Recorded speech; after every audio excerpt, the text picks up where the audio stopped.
Our job is never done. The economy is always evolving. There is a lot of uncertainty out there. And, if we needed a reminder over the last weekend, we got one with President Trump's most recent comments. There's a lot of uncertainty about U.S. trade policy.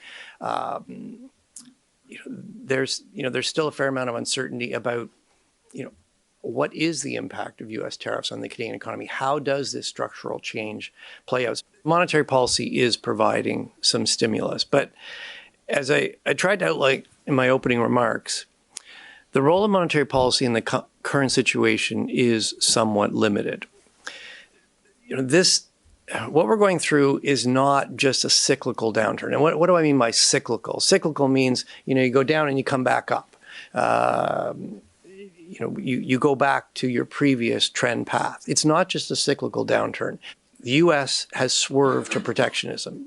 It's harder to do business with the United States. That has destroyed some of the capacity in this country. It's also adding costs. Businesses are looking for new markets. They're reconfiguring their supply chains. That adds costs.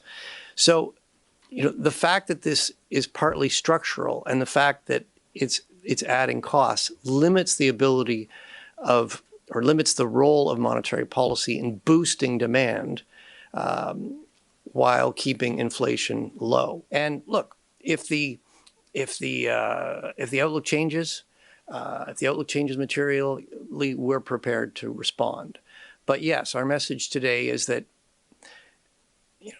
with the cut we made today, and with this and if things evolve broadly in line with this outlook, we think the monetary policy, or the current policy rate, is about right to support the economy and maintain low inflation.